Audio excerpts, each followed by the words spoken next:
강혜신의 오늘의 미국.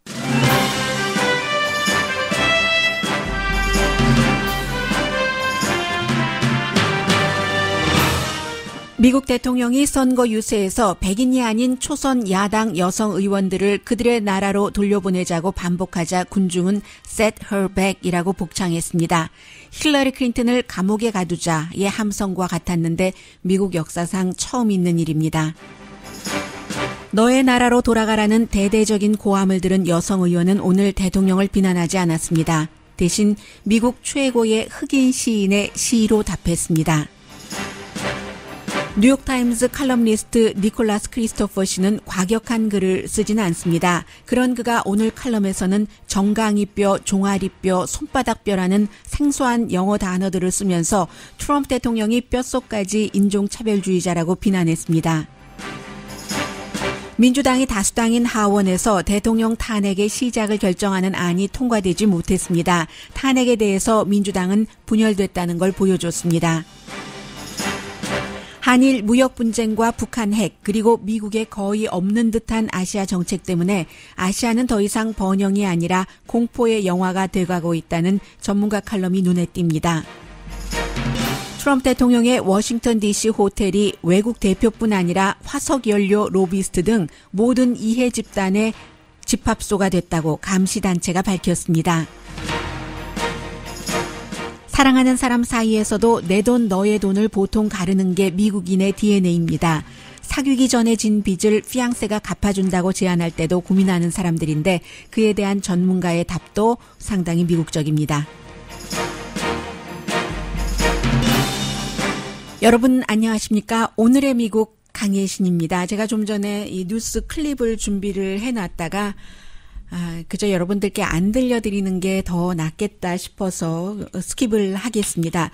만약에 한국에서 문재인 대통령이 초선 자유한국당 여성 의원들 그리고 이제 그 의원들이 뭐 비례대표제도 아니고 또 아주 유명한 그런 그 의원들도 아니고 서울의 인근의 의원들도 아니고 어디 뭐 이제 지방 출신의 의원이라고 했을 때 문재인 대통령이 재선 캠페인을 하면서 그 여성 의원들의 이름을 부르면서 어디로 내려가라, 경상도로 내려가라, 경상도로 보내자 하면은 또 많은 그 나와 있었던 사람이 연설을 들으면서 경상도로 가라, 경상도로 보내자 하는 일을 한번 상상을 해보세요. 그런 일이 일어날까요? 안 일어날 겁니다.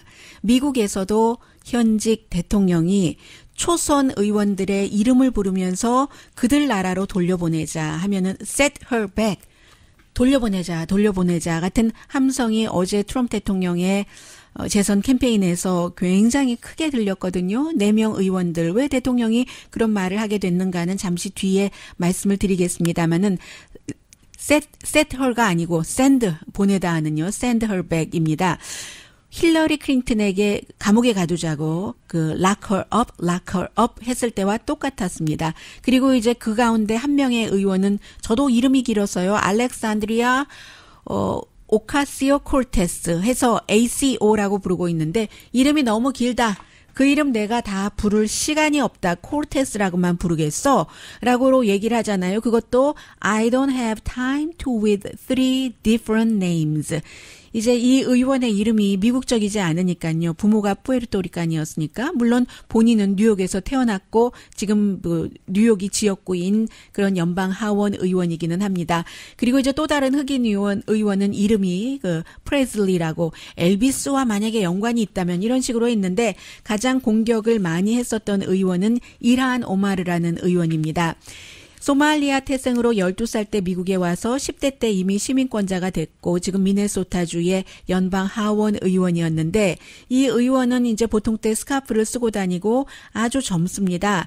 그리고 이제 본인이 의원이 되자마자 의사당에 들어가 보니까 그게 또 사실은 사실이에요. 미국의 정치인들이 민주, 공화 가릴 것 없이 러시아가 아니라 그 이스라엘의 돈을 너무 많이 받아서 이스라엘은 꼼짝하지 못한다.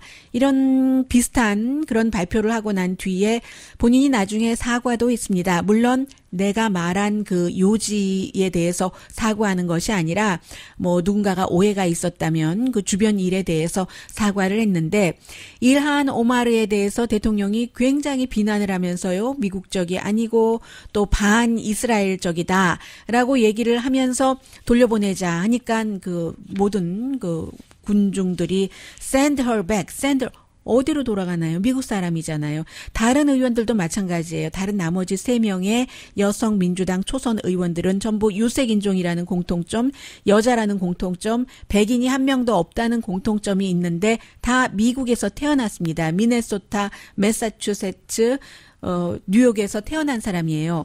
어쨌든 어제 가장 많은 공격을 받은 일한 오마르 의원. 일한 오마르를 특히 더 많이 공격한 것은 복음주의 그 트럼프 대통령의 지지표를 의식했기 때문일 겁니다. 또 복음주의자들이 선민, 이스라엘, 뭐 하나님으로부터 점점점점 하는 그런 게 있잖아요. 해서 사실은 트럼프 대통령이 교회도 잘 안 가고 그랬던 사람인데요. 어쨌든 뭐 다 서로의 이해관계죠. 복음주의나 교회 다니시는 분들도 트럼프 대통령이 살아생전에 지금까지 지내오면서 얼마나 많은 여성들과 관계를 맺고, 그리고 또 얼마나 많은 그 여성들이 낙태를 했는지 안 했는지는 알 수가 없습니다만, 낙태에 반대한다 하면서 또 트럼프 대통령을 지지하고, 이민자나 이민에 대해서 강경하게 한다 해서 또 트럼프 대통령을 지지하고 이러는 교회 분들이 많이 계시잖아요. 그래서 어제는 일단 이스라엘을 많이 앞세우면서 이란 오마르를 공격을 했는데, 그 젊은 대통령 나이에 반 정도밖에 안 될 것 같은데요. 유난히 젊어서 오마르 의원이 오늘 굉장히 급좌적이잖아요. 그런데도 화내지 않고 이렇게 답을 하더군요. 마야 엔젤로, 흑인 시인, 그 버락 오바마 대통령 취임식 때 그 시를 읊은 phenomenal 그 woman 뭐 이런 시를 쓴 여성인데, 이 마야 엔젤로의 시 가운데서 이 부분을 인용을 했습니다. 당신은 어쩜 나를 당신의 말로 슛할 수 있습니다. 총으로 쏘듯이요. 그리고 그 눈으로 나를 잘라낼 수도 있습니다. 당신의 그 나에 대한 지독한 미움, 그 미움으로 나의 숨통을 끊을 수도 있지만 but still like air, 공기처럼 나는 다시 일어설 겁니다. 이게 이제 오마르 의원의 얘기였고요. 그리고 사실은 이런 데는 이유가 있죠. 이 4명의 의원들이 그동안 그 멕시코 국경에서 엄마와 아빠와 아이들을 떼어놓는 정책이라든가, 아니면 뭐 종교가 다른 국가에서 오는 사람들을 미국을 방문하지 못하도록 여행 금지령을 내린다던가, 그리고 난민 신청을 하는 사람들을 국제 난민법에 맞지 않게 완전히 관타나모 수용소보다도 더하게 한 달 동안 목욕도 못하게 그렇게 내버려 두고, 또 어떤 공화당 정치인은 그들이 그런 환경에서 400일을 지내도 나는 아무런 상관하지 않겠다. 그게 국제법에 안 맞거든요. 난민 신청을 하는 사람들에 대해서. 이제 그런 면들 때문에 대통령을 많이 공격을 했죠. 공격을 하고 또 이 여성 의원들 4명이 대통령을 탄핵해야지 된다고 어제 결의안에서도 당연히 찬성표를 던졌고요. 그렇게 했습니다. 그러니까 그 대통령으로서도 이유가 있었고, 그리고 사실은 민주당을 조금 도와준 것이기도 해요. 이 여성 의원들이 민주당의 지도부가 더 좌쪽으로 와야지 된다. 왜 공화당과 때로는 협력을 하려고 하고 협력을 하고 있는가. 이렇게 얘기를 하면서 싸우는 동안에 대통령이 딱 차고 들어서 저들을 다 그들 나라로 돌아보내야 돼. 어디로 돌아가란 말입니까? 대통령도 그럼 반쪽이 돼서 유럽의 2군데 국가로 가야죠. 엄마, 할아버지, 아버지 피가 다른 국가이기 때문에 이쪽으로 온.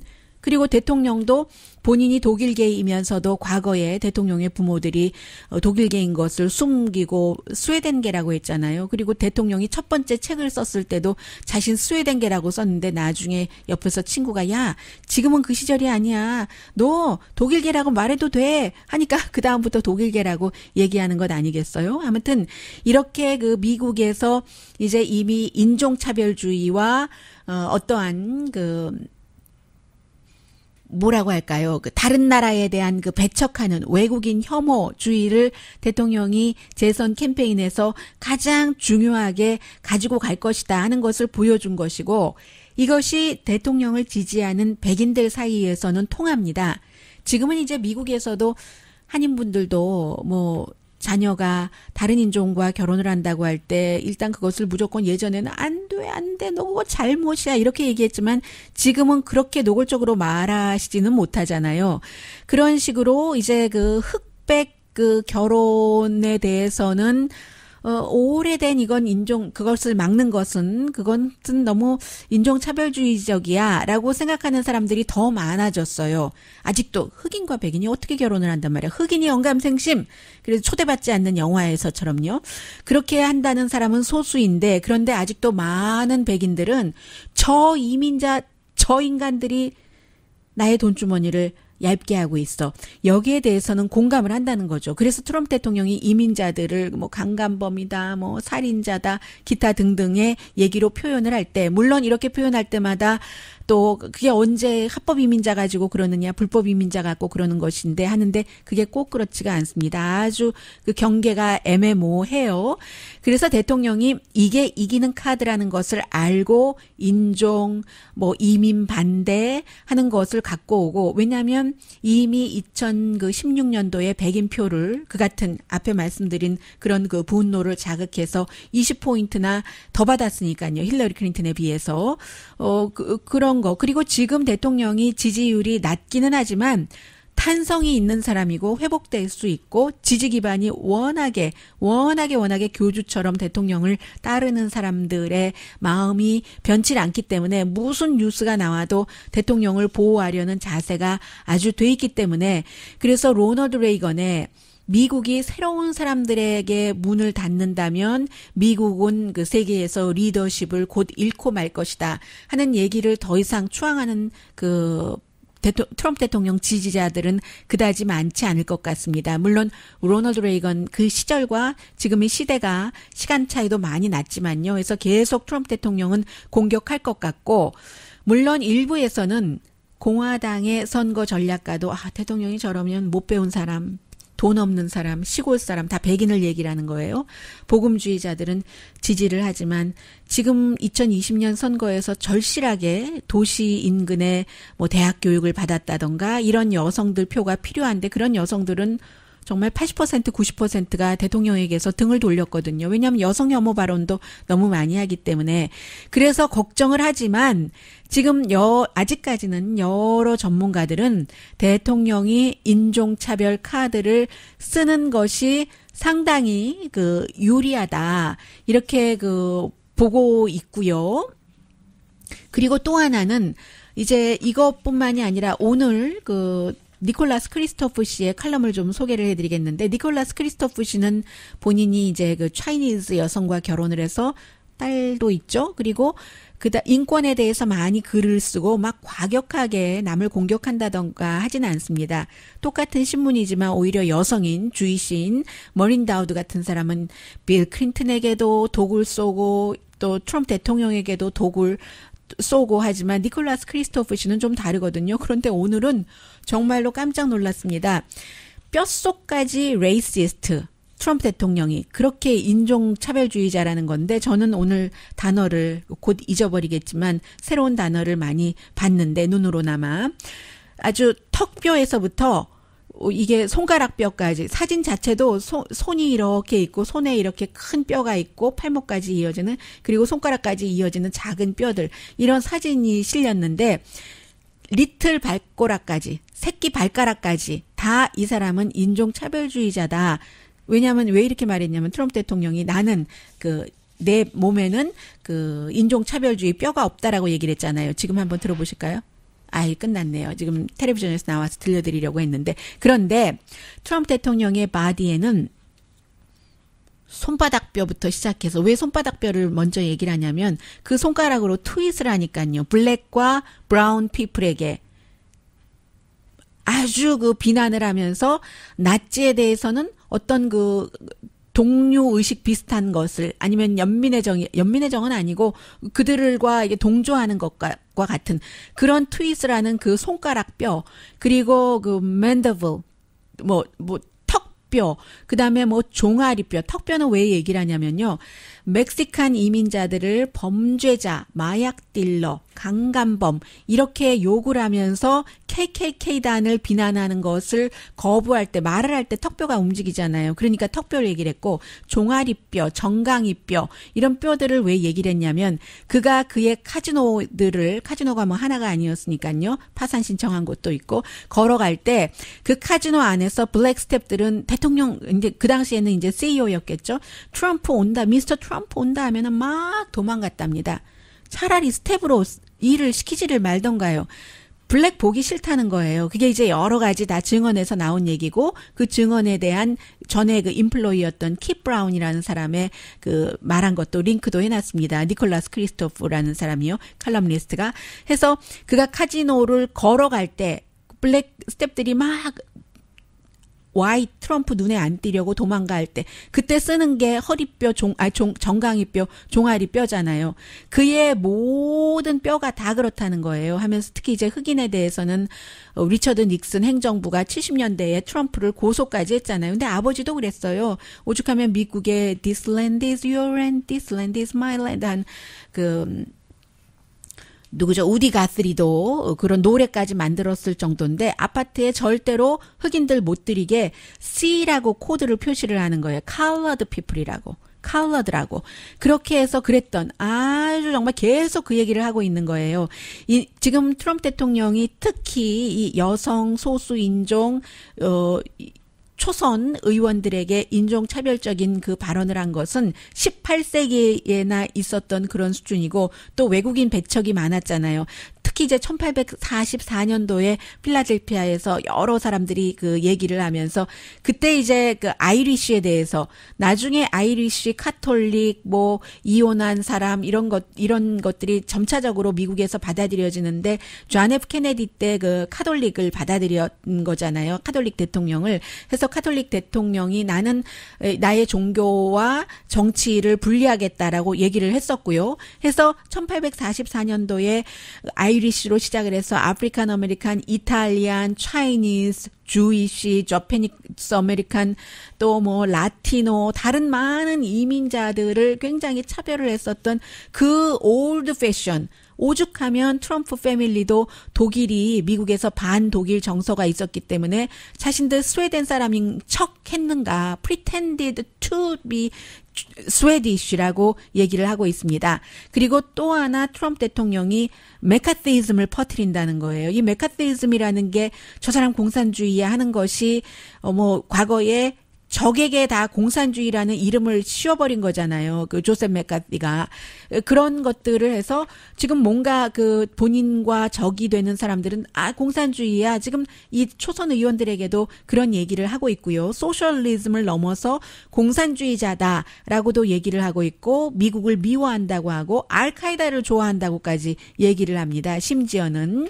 그런데 미국의 기회균등위원회의 어떤 가이드라인을 보면은 특히 대통령이 지금 너희들 나라로 가. 너희들 나라가 여긴데 어디로 가요? 어쨌든 너희들 나라로 가 하는 go back to where you came from 하는 그런 말을 쓰지 못하도록 기회균등위원회의 가이드라인에 딱 그게 금지되어 있는데 트럼프 대통령은 그런 것을 지금 선거 캠페인으로 쓰고 있다. 그런데 그것보다도 트럼프 대통령 하는 일은 별로 놀랍지도 않은데 더 놀라운 것은 공화당이 여기에 대해서 침묵하고 있는 것이다 하는 게 니콜라스 크리스토프 씨의 칼럼입니다.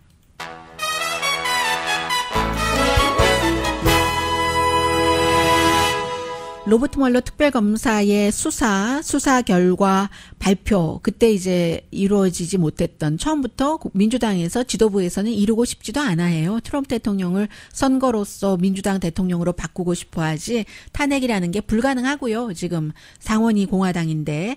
그런데 이제 이번에 이런 인종차별주의적인 발언을 한 것은 도저히 용납할 수 없다. 또 특히 이 이슈는 민주당의 그 아이템이잖아요. 해서 그 하원이 민주당이 다수당이기 때문에 이 일로 트럼프 대통령 탄핵을 시작해야 된다 하고 결의안을 투표를 했는데 알 그린이라는 그 하원 의원이 발의를 했어요. 332대 95 이렇게 해서 이제 반대가 더 많은 거예요. 332, 95. 민주당에서도 그다지 찬성하지 않은 사람이 더 많았던 겁니다. 137명인가 그렇거든요. 해서 민주당은 의견이 다른 게 많아요. 지금 뭉치지 못하고 있습니다. 여러 가지로. 해서 대통령 탄핵에 대해서는 특히 더하구나 하는 것을 알 수가 있었던 그런 그 부결된 결의안입니다.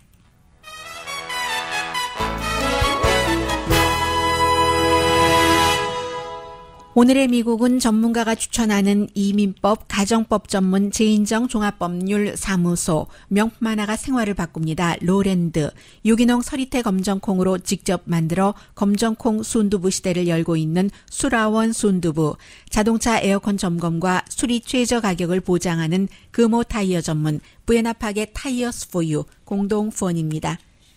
잠시 뒤에는 조금 쉬어가고 싶습니다.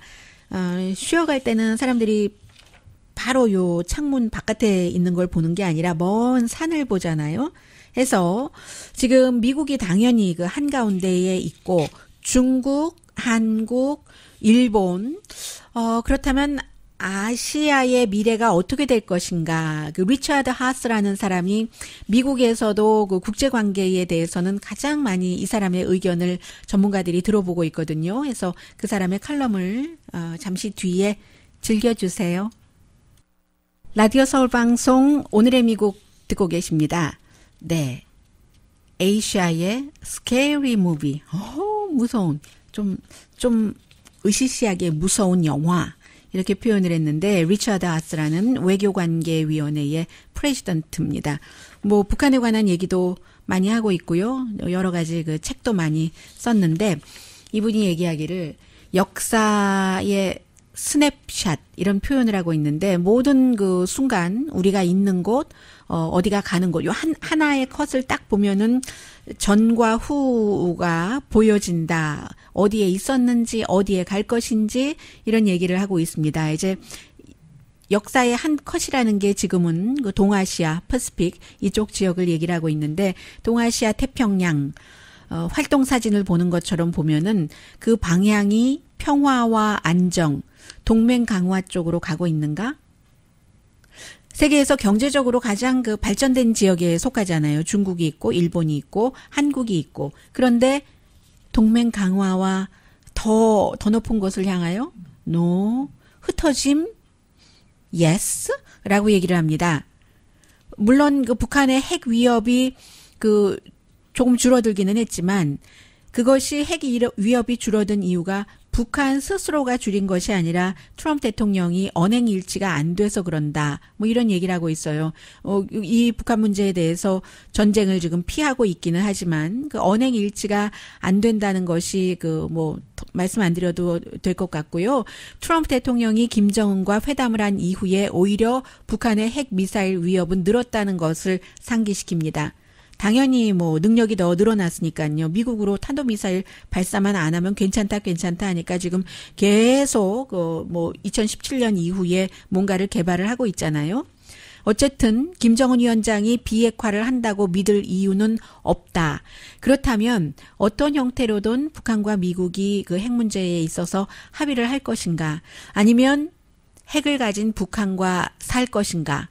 후자라면은 일본이 핵이 없이 어떻게 안전할 수 있다는 것을 믿겠는가? 일본의 입장에서요.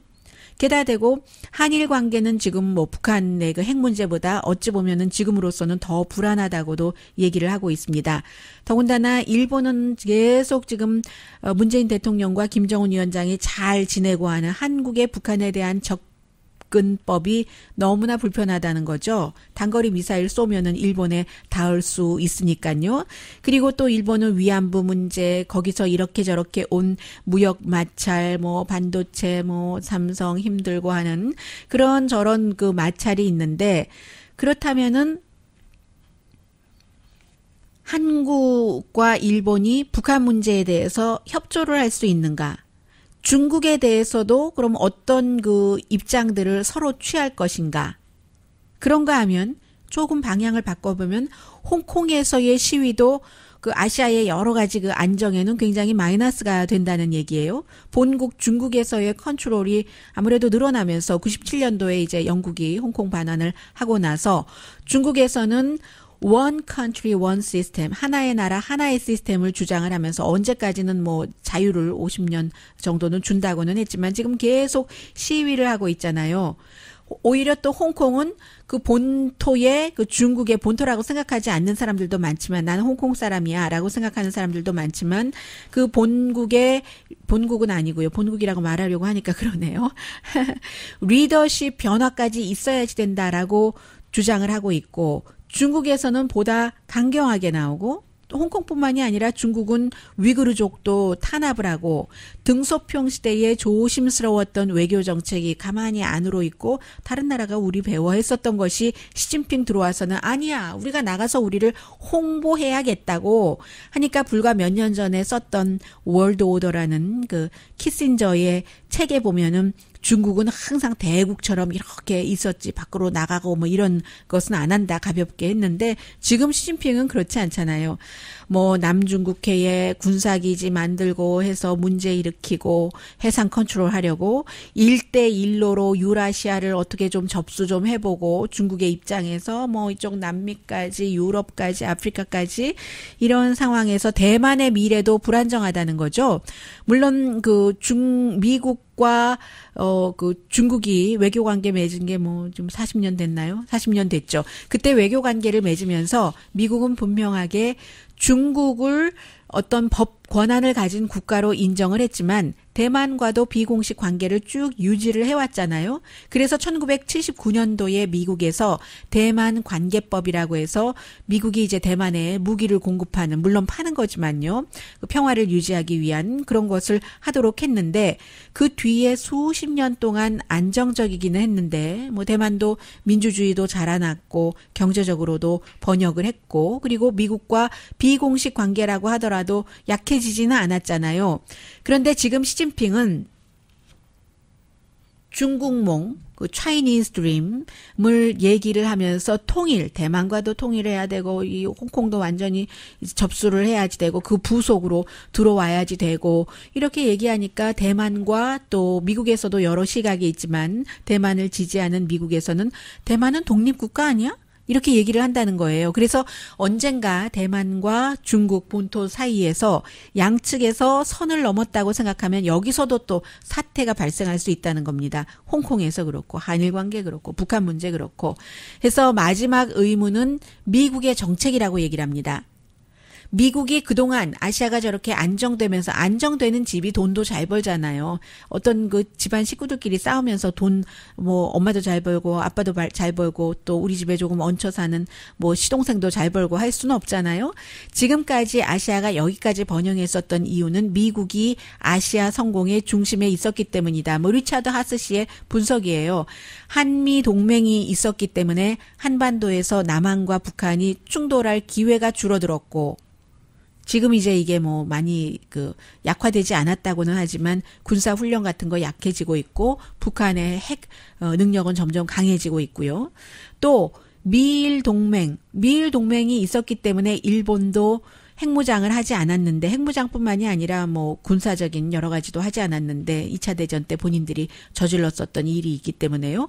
그런데 이제 미일 동맹도 깨지고 하면은 일본도 핵무장을 하고 또 중국과 그 전쟁도 피해올 수 있었는데 다 대치점에 있다는 거예요.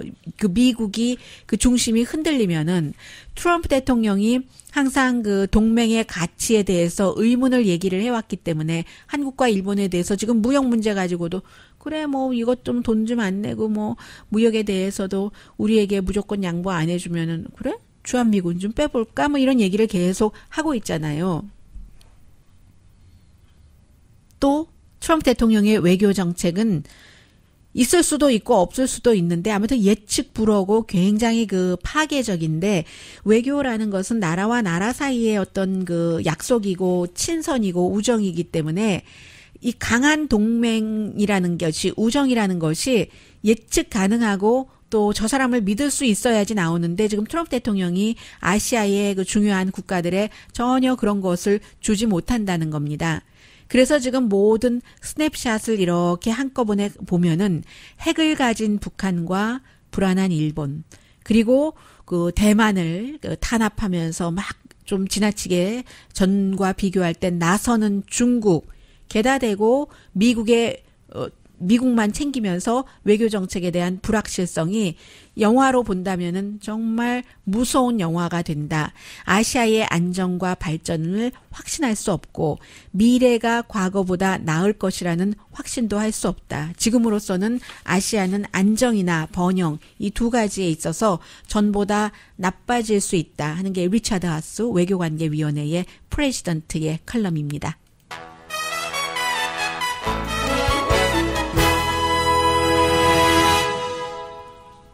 네, 그리고 뭐 이 내용은 한국 뉴스에서 들으셨을 것 같아요. 지금 뭐 황교안 대표도 만나고 문재인 대통령 그 일본과 지금 뭐 무역 싸움을 하고 있는데 뭐 당의 리더들이 만났잖아요. 당의 리더들 또 대통령이 만났기 때문에 만나고 나서 이 문제는 우리가 당파적이 아닌 그렇게 해결을 하자. 이건 긴급 사태가 아닌가 하면서 이거 일본이 지금 한국에 하고 있는 경제적인 보복이 부당하다라고 일본을 꾸짖었고요. 그리고 이제 뭔가 좀 그 대통령의 외교 정책에 협조를 하겠다는 얘기도 나왔고 좀 더 외교 압력을 더 강하게 한다는 얘기도 나왔다는 건데 이게 쉽지는 않아 보여요. 아무튼 쉽지는 않아 보이지만 한국의 그 정치권에서는 그나마 하루 사이에 사람이 만나면 뭐 더 만나고 나서 더 싫어지는 경우도 있지만 그래도 영 안 만나는 것보단 낫죠. 그 다음에 또 다시 만날 수가 있으니까 지금 일본 문제는 그렇게 돼 있고요. 잠시 뒤에는 미국의 그 경제에 대해서 저도 여러분들께 그 가끔씩 또 불쑥이라고 표현드릴 수 있는 정도의 분위기로 전해드렸는데 오늘은 그 경제에 아주 그 좀 일가견이 있는 이코노미스트가 미국이란 주식회사의 이윤 저하하는 분석을 했거든요. 전해드립니다.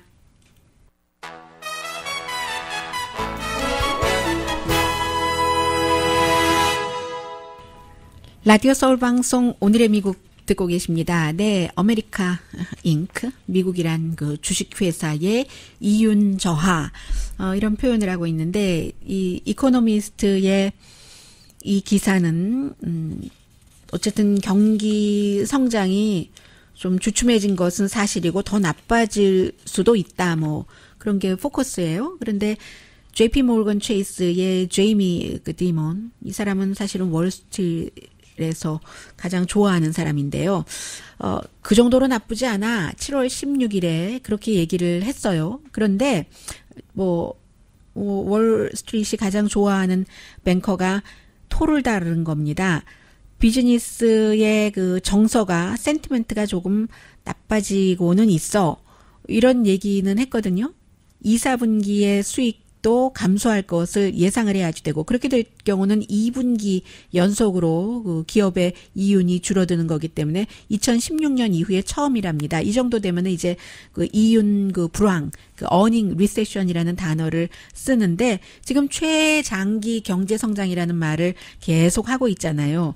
이게 끝까지 다 왔다는 얘기인가? 항상 그 끝에는 뭐 다른 길로 가든가 내려가든가 해야 되잖아요. 그동안 많이 즐겼죠. 경기 성장을 인플레이션도 낮고 이자율도 별로였고 낮았고 실업률도 뭐 5% 아래라고 표현했지만 지금 3.78% 하죠. 임금은 그다지 많지는 않지만 그래도 최근에는 좀 오르기 시작했는데 연간 그 기업 이윤이 뭐 아무튼 연간으로 따져볼 때 지난 분기에 2조가 넘었는데 10년 전보다 거의 2배입니다. 가장 큰 이유가 트럼프 대통령의 세금 감면 때문에 그렇죠. 큰 기업에 대한 원래 세금이 그런 기업이 그 법인세가 35%였는데 21%로 낮췄잖아요. 게다가 규제를 완화했죠. 그러니까 자본이 좀 자유롭게 드나들었고 회사들은 돈이 있으니까 회사의 주식을 또 되사고 그래서 주식값이 또 올라가기도 했고요. 주당 수익이 올라가기도 했고 S&P 500, 다우지수, 나스닥 뭐 7월 15일에 다 또 다른 기록을 세웠다고 하고 그런데도 지금 큰 기업의 이사회에서는 사기 충천이 아니랍니다. 비즈니스 그 라운드 테이블이라는 그런 이제 보스들이 모이는 그 기구에서 이렇게 보면은 보스들의 느낌이 아직까지는 그 경제에 대해서 평균보다는 좋고 불황 그 사인이 있을 때보다는 한참 좋죠. 그렇지만 그 좋은 감정의 폭이라든가 강도가 줄어든다는 얘기고, 전국 비즈니스 업계에서도 일단 감이 먼저 오잖아요. 그 감이, 좋은 감이 줄어든다는 겁니다.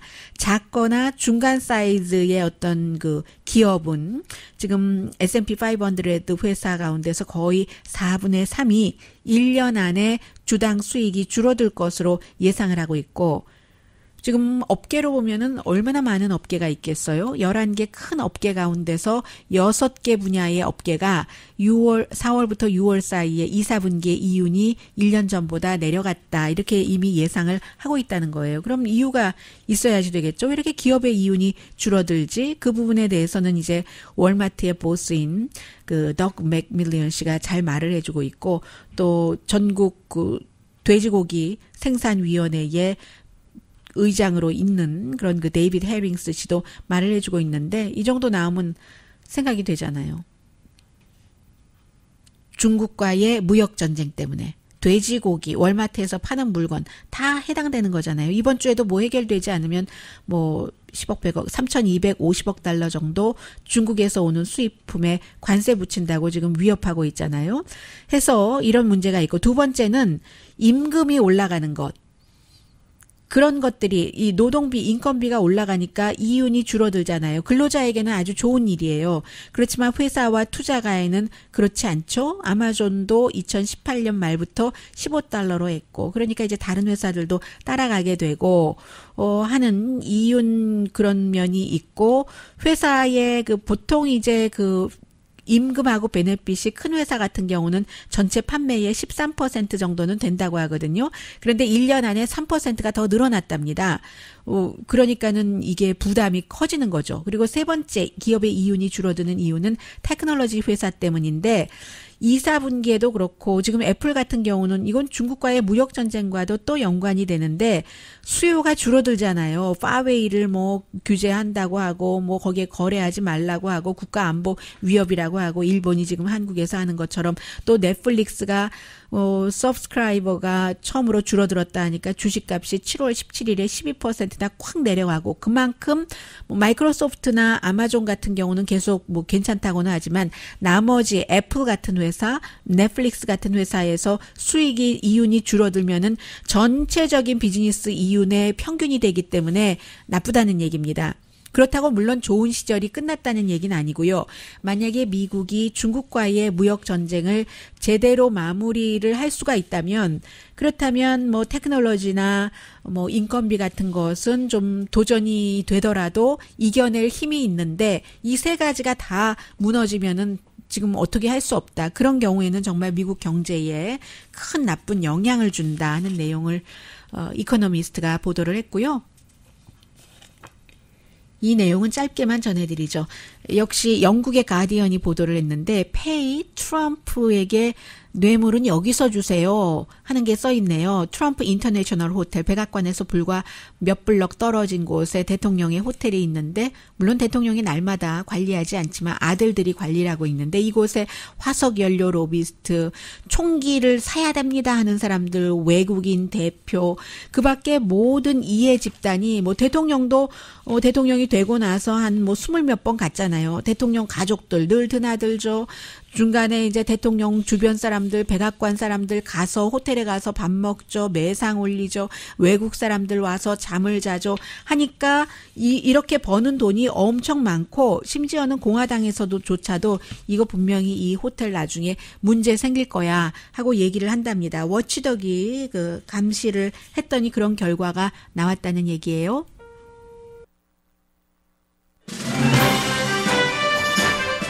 오늘의 미국은 전문가가 추천하는 이민법, 가정법 전문 제인정 종합법률 사무소, 명품 하나가 생활을 바꿉니다. 로랜드, 유기농 서리태 검정콩으로 직접 만들어 검정콩 순두부 시대를 열고 있는 수라원 순두부, 자동차 에어컨 점검과 수리 최저 가격을 보장하는 금호 타이어 전문 부에나파게 타이어스 포유 공동 후원이었습니다. 10시에 좋은 아침, 좋은 하루 방송됩니다.